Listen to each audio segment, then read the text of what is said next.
Shalom, selamat pagi. Selamat berjumpa kembali di dalam renungan embun pagi bersama dengan Kota Daud Ministry.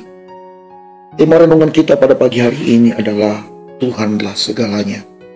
Renungan ini saya ambil di dalam kitab Kolose pasal yang ketiga, ayat 23 sampai dengan ayat yang ke-24.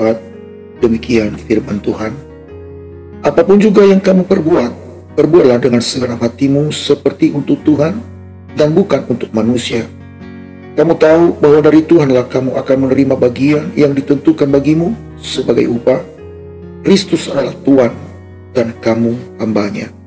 Saudaraku kekasih dalam Tuhan, bahwa surat Paulus ini ditujukan kepada jemaat di Kolose untuk mengajarkan jemaat yang ada di sana di dalam hubungan antara anggota-anggota rumah tangga.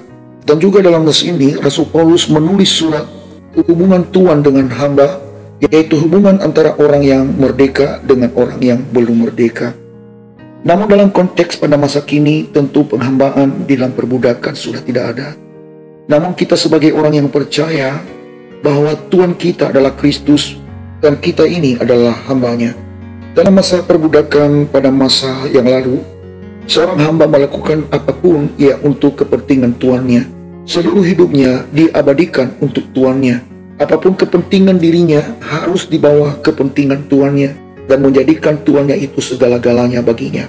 Pada masa kita ada di dalam dosa, sebelum kita mengenakan Kristus, sesungguhnya kita adalah hamba dosa dan kita mengabdi di dalam dosa. Tetapi oleh karena kasih Kristus, oleh pengorbanannya yang sempurna di kayu salib yang telah menebus kita dengan darah yang mahal, sehingga kita tidak menjadi hamba dosa lagi, tetapi kita sudah menjadi orang yang merdeka di dalam Dia. Segala hutang dosa sudah tidak ada lagi, sudah ia lunasi dan dibayar lunas di kayu salib dengan darahnya sendiri sebagai tuntutan daripada hukum Taurat. Dan oleh sebab itu kita sudah menjadi orang yang merdeka. Bahkan lebih lagi, kita sudah menjadikan Tuhan itu sebagai Bapa kita. Namun di dalam respon kita tentang keselamatan yang diberikan oleh Tuhan itu bagi kita, maka kita melakukan apa yang Tuhan inginkan di dalam hidup kita, sama seperti seorang hamba melakukan apa yang disenangi oleh tuannya. Demikian juga kita di hadapan Tuhan. Itulah sebabnya di dalam ayat yang ke-24 Rasul Paulus menulis, dia berkata bahwa Kristus adalah Tuhan dan kamu hambanya. Artinya bahwa kita menyadari bahwa hidup kita ini sudah dibayar lunas oleh Kristus di kayu salib, dan kita tidak bisa membayar harga yang sudah dibayar oleh Tuhan itu bagi kita. Namun apa yang kita lakukan sebagai respon kita terhadap apa yang dilakukan oleh Tuhan bagi kita, yaitu melakukan apa yang Tuhan inginkan. Sebagaimana Dia adalah Tuhan bagi kita dan kita adalah hambanya. Bahwa sesungguhnya hidup kita ini adalah milik Tuhan yang harus kita persembahkan dan kita abdikan untuk Dia. Seharusnya kita adalah hamba yang sudah mati terhadap segala kepentingan duniawi, kepentingan diri sendiri, keinginan-keinginan daging, sudah harus ditaklukkan di bawah kaki Kristus. Dan apa saja yang kita kerjakan demi untuk kepentingan Dia dan kerajaannya. Saudaraku, Rasul Paulus di dalam nats ini mengingatkan kita di dalam ayat 23, apapun juga yang kamu perbuat, perbuatlah dengan segenap hatimu seperti untuk Tuhan dan bukan untuk manusia. Maksud surah Rasul Paulus ini adalah bahwa seluruh aspek hidup kita ini dengan segenap hati, segenap jiwa harus kita fokus kepada Tuhan. Apapun cita-cita dan rencana, bahkan apapun yang kita perbuat, tujuannya adalah Tuhan. Kita tidak boleh membanggakan diri dengan apapun yang kita capai dalam hidup ini. Keberhasilan, keberuntungan apapun, tidak boleh kita banggakan untuk diri kita sendiri. Namun yang kita banggakan adalah bahwa kita melayani Dia, dan untuk Dia segala hormat dan kemuliaan.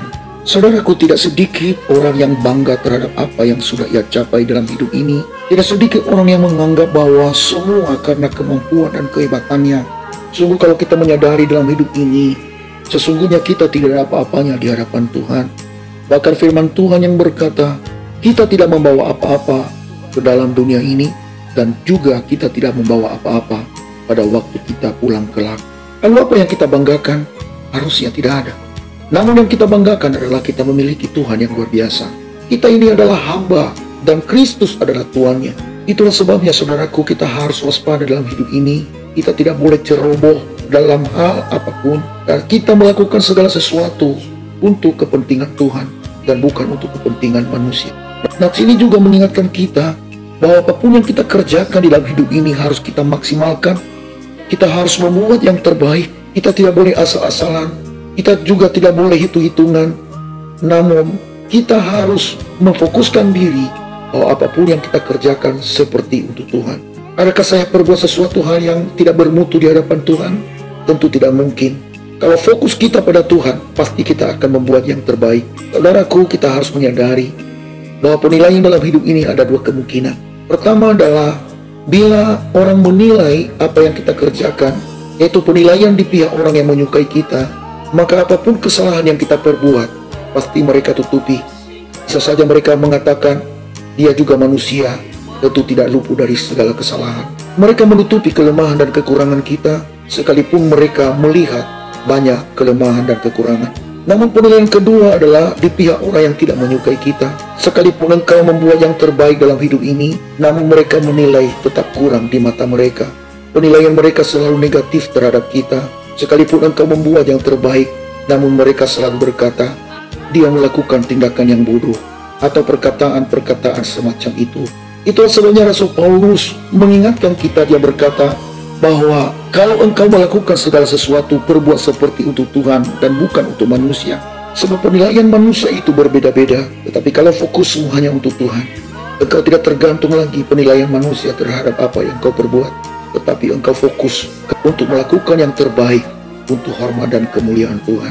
Dan bila fokusmu hanya untuk kemuliaan Dia, maka semangatmu pasti berbeda. Pasti motivasimu berbeda.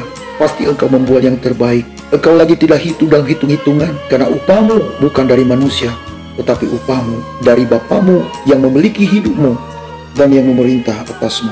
Engkau tidak tergantung lagi terhadap penilaian orang terhadap engkau, baik itu umpatan ataupun pujian.